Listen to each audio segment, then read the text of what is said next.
ขอแสดงความยินดีกับเพจธิดาลาวผู้ติดตามทะลุ 100,000 ภายใน 11 เดือน แจ้งข่าวเปล่าประกาศให้กับพี่น้องทั้งฝั่งลาวสวรรณเขต วันที่ 4 เตรียมต้อนรับไผอยากถ่ายรูปไผอยากเจอมาพบธิดาลาวได้ที่บ้านโพนยานางสบายดี FC แฟนคลับทุกท่านก็แล้วกันมาพบมาพ่อกันช่วงค่อยคำยามแรงตะเว้นได้ตกดินไปแล้วช่วงนี้ก็ต้องขอโทษขออภัยน้ำ FC แฟนคลับหลายๆเด้อทุกคนเลยที่บ่ได้เฮ็ดคลิปอ่านข่าวเพราะว่าส่วนใหญ่แล้วก็ได้ติดตามการเคลื่อนไหวของหน่วยกู้ภัยลาวไทยแล้วก็ฝรั่งมั่งค่าที่เข้ามาช่วยเหลือ7คนที่ติดถ้ำอยู่ที่เมืองล่องแจ้งแขวงไซสมบูรณ์ปัจจุบันนี้ออกมาแล้ว5คนยังเหลืออีก2คน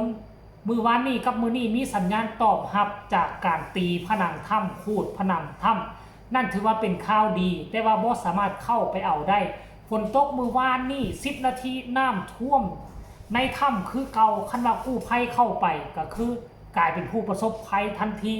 ก็เลยตัดสินใจมือนี้ว่าให้คนเข้าถ้ำมีแต่สำรวจอ้อมนอกถ้ำซื่อๆก็หวังว่าภายใน 2-3 มื้อนี้ก็คงจะนำพา2คนนั้นออกมาให้ได้อย่างปลอดภัยนั่นเองท่านผู้ชมกลับเข้ามาสู่หัวข้อหลักของพวกเฮากันแล้วกันเนาะ FC แฟนคลับน้องธิดาลาวลูกสาวของพ่อผู้ศรีวิไลถ้าผู้ใดได้ติดตามเนาะนับตั้งแต่วันที่30น้องก็ได้เคลื่อนไหวไปขึ้นคอนเสิร์ตปิดฤดูกาลซึ่งสร้างกระแสฮือฮาเป็นผู้หนึ่งที่มีมาลัยใหญ่ก็ว่าได้หลัก300,000เลยทุกคนเนาะหลังจากนั้นก็ข้าเจ้าก็บ่ได้เดินทางกลับบ้านกับซองพ่อป่านนี้ได้เดินทางออกจากอุดรทะลุมาหนองคอกหนองคายมาเยี่ยมยามพระธาตุล่าหนองอยู่กลางคลองคุณเลยมื้อนี้น่ะท่านผู้ชมเอ้ยไปฮอดคำสนอกคำสนดบอนใดที่เขาว่าศักดิ์สิทธิ์บอนใดที่เขาบอกว่ามีผู้ปกปักรักษาพื้นที่นั่นพอผู้ศรีวิไลบ่พลาดพาลูกสาวธิดาลาวลุยไปข้างหน้าอย่างเดียวท่านผู้ชมเอ้ยอันนี้ก็คือเรื่องราวข้อมูลข่าวสารเกี่ยวกับการเคลื่อนไหวแล้วมีอีกตัวหนึ่งท่านผู้ชมคือน้องธิดาลาวนี่ต้องยอมรับว่ากระแสของธิดาลาวนี่บ่ธรรมดาบางคนเปิดเพจมาเป็นปีผู้ที่ตามยังบ่ฮอดแสนแต่ว่ากงกันข้ามกับธิดาลาวภายใน11เดือนน้องเปิดเพจมา11เดือนแล้วน้องเข้าวงการมานี่ประมาณ8เดือนเริ่มเข้าวงการมานะประมาณ8เดือนแต่ว่าเฮ็ดแนวใดท่านผู้ชมเอ้ยผู้ที่ตามธิดาลาวน่ะทะลุ 100,000 ภายใน11เดือนซึ่งค่อยงึดค่อยงอเพจของเจเบาลาว 4-5 ปีมีผู้ติดตามประมาณ700คนนี่แหละ700คนสุมเจ้าเอ้ยสุมเจ้าเอ้ยนี่นะมาเบิ่งข้อมูลนะตั้งแต่วันที่26มิถุนายน2025บ่ปัจจุบันนี่11เดือนว่าซันเดแม่นตัวนี้บ่ทุกคนเอ้ยคันถ้าว่าแนวนั้นก็กระแสของธิดาลาวมันบ่ธรรมดาตัวมีนักห้องหมอลำบางคนเข้าวงการมานี่เป็นปี2ปีเป็น2ปีแล้วยังบ่ฮอดแสนได้บางคนน่ะท่านผู้ชมทะลุ 100,000 เมื่อวานนี่แหละแล้วก็โพสต์ที่น้องโพสต์659โพสต์659เทื่อป๊าดโทเห็นบ่ล่ะนอกจากเจเบาลาวเรามีหมู่มีครูของเจเบาลาวที่มาติดตามอยู่นี่น่ะมีหลายคนเลยท่านผู้ชมคนรู้จักเจเบาลาวมันเป็นร้อยเลยบ่พี่น้องป้องปายหมู่ครูเจเบาลาวน่ะบ่ว่าจะอยู่ทั้งหลวงพระบางหลวงพระบงอยู่เวียงจงเวียงจันทน์อยู่ทั้งเชียงของเชียงขวางภาคเหนือนี่น่าจะเป็นญาติพี่น้องหมู่เพิ่นเจเบาลาวหมดเลยมาติดตามอยู่นี่น่ะท่านผู้ชมเอ้ยเนาะแล้วก็อีกอันนึงท่านผู้ชมอยากแจ้งข่าวเปล่าประกาศให้ FC แฟนคลับของน้องธิดาลาวได้รับได้ฮู้กันทั่วหน้าหลังจากที่เพิ่นได้มาไล่300,000แตกมาไล่ลักแสนครั้งแรกในชีวิตพอผู้ศรีวิไลก็จะได้พาน้องธิดาลาวเดินทางกลับสวรรณเขตมีเป้าหมายเนาะตามที่แจ้งการพอผู้ศรีวิไลออกมาโพสต์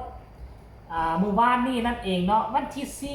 4มิถุนายน2569พาธิดาลาวข้ามฝั่งข้ามฝั่งโขงนั่นแหละของกับโขงอันเดียวกันไปมอบมาลัยให้ตากับยายที่โพนยานางว่าซั่นเด้เวลา 12:00 นว่าซั่นครับนั่นแสดงว่ามื้อนี้วันที่1พอผู้ศรีวิไล บ่ยอมกลับสารคามแม่นบ่มื้อนี้ก็ยังอยู่ที่หนองคายมื้ออื่นก็สิเลาะเที่ยวออกจากหนองคายก็สิเลาะแคมป์ของลงไปได้เนาะลงไปฮอดแถวอยู่ไทยเกาะบึงกาฬว่ะเออไปบึงกาฬแล้วสิข้ามไปทางสวรรณเขตเนาะนอกจากบึงกาฬแล้วก็ออกหนองคายนี่สิไปบึงกาฬก็เนาะบึงกาฬซื้อกับขมวนซื้อกับปักซันซื้อกับบริคำไซแล้วก็สิลงไปให้มันฮอดมุกดาหารนี่จึงสิซื้อกับสวรรณเขตแสดงว่าบ่เข้าสารคามเลยได้ออกจากหนองคายก็สิเรียบแคมป์ของลงไปจังหวัดเรียบแคมป์ของแคมป์คอนไปเจอใส่บึงยังเกาะมุกดาหารเลยท่านผู้ชมเอ้ยมื้ออื่นนี่น่าจะเที่ยวอยู่บึงกาฬก่อนนอนบึงกาฬคืนนึงก็เป็นวันที่มื้ออื่นนี่วันที่2ออกจากหนองคายทะลุไปหาบึงกาฬวันที่2นอนอยู่หั่นแล้ววันที่3ตื่นเช้ามาก็จะทะลุไปหามุกดาหารนอนอยู่มุกดาหารเที่ยวอยู่มุกดาหารหั่นก่อนตื่นเช้ามาวันที่42 โมงทะลุเข้าฮอดสวรรณเขตเนาะอาจจะทะลุเข้าสวรรณเขตนี่ช่วงประมาณ10 โมง9 โมง10 โมงกินข้าวอยู่ในเมืองสวรรณเขตเมืองไก่สอนพรหมวิหารหลังจากนั้นเราจึงเดินทางไปห้องงานน้ำก้อนแล้วก็ทะลุไปฮอดพ้นยานางก่อนหน้าจะฮอด12 โมงตามที่ค่อยคิดไล่ไว้ท่านผู้ชมมันต้องเป็นแบบนี้แหละบาทนี้ FC แฟนคลับบอกเจ้าผู้ใดอยากเห็นมาไล่300,000บ่ต้องซื้อมาไล่200 ล้านกีบเนาะทราบนี่พวกเจ้าบ่ทันเห็นสดๆฮ้อนๆน่ะให้ไปเบิ่งอยู่ที่บ้านพ้นยานางคันถ้าว่าอยู่บ้านเฮาเมืองลาวนี่คงจะบ่มีวันได้เห็นคงจะบ่มีวันได้จับได้จ้องได้ต้องใครอยากโชคดีก็ไปบายจักหน่อยนึงแน่แต่ว่าสู้เข้าไปลุยสุร่ายได้ไปจับเงินเขาเสียนี่เขาไม่หัวได้ซุมเจ้าเด้อไปก็อยู่ห่างๆแนมเบิ่งโอ้อันนี้บ่มาไล่300,000ได้ท่านผู้ชมเอ้ยมาไล่300,000ได้ไปเห็นกับหูกับตาซะท่านผู้ชมเอ้ยโอ้ถือว่าเป็นนิมิตใหม่อันใหม่ท่านผู้ชมเดี๋ยวค่อยจะไปขออ่านความคิดความเห็น FC แฟนคลับเพิ่นสิว่าจังได๋เนาะหลังจากฮู้ข่าวว่าจะไปมอบมาไล่ให้ตากับยายเนาะ คอมเมนต์แรกบอกว่าไฮนาก็เป็นคอธิดาลาว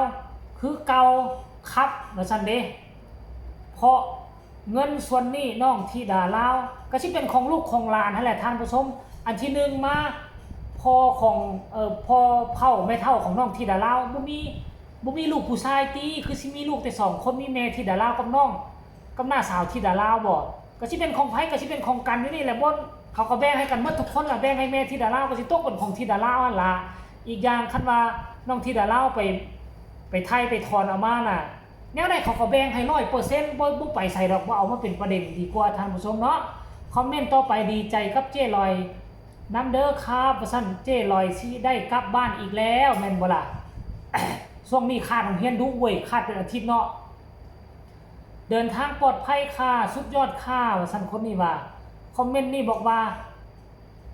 ญาติ9มันหยังบาท9ต่อไปขอให้ได้หลายกว่านี้เด้อลิงน้อยเอ้ยว่าซั่นผู้นี้ก็บอกว่าเดินทางปลอดภัยสู้อ้อมกอดของตากับยายนะคะนะจ๊ะคนเก่งว่าซั่นเด้คอมเมนต์นี้ว่าจังได๋ยินดีนำเด้อว่าซั่นดีใจด้วยออกผู้แม่เพิ่งกับเจ้ลอยครับว่าซั่นคอมเมนต์นี้ว่าจังได๋พอครูใจอันประเสริฐยังรอชมเพิ่นเปิดวงอยู่ว่าซั่นเด้อท่านผู้ชม FC แฟนคลับอันนี้คือส่วนหนึ่งของคอมเมนต์ซื่อๆพี่น้องฟังลาวก็ให้เตรียมอกเตรียมใจใครอยากสานฝันใครอยากเป็นศิลปินก็ได้มาหาที่ดาลาวไว้มาถ่ายรูปไว้บางทีมีแววเพิ่นเอาไปปลูกไปปั้นก็บ่แน่ใจเด้อท่านผู้ชมก็ได้ฝากคลิปนี้ไว้อีกคลิปนึงขอแล้วกันให้ทุกคนกดไลค์กดแชร์ไปหลายๆเพื่อเป็นการสนับสนุนโฆษณาให้ที่ดารามีผู้ที่ตามหลายขึ้นกว่าเก่าสำหรับคลิปนี้ก็ขอลาท่านผู้ชมไปเพียงส่ำนี้สบายดี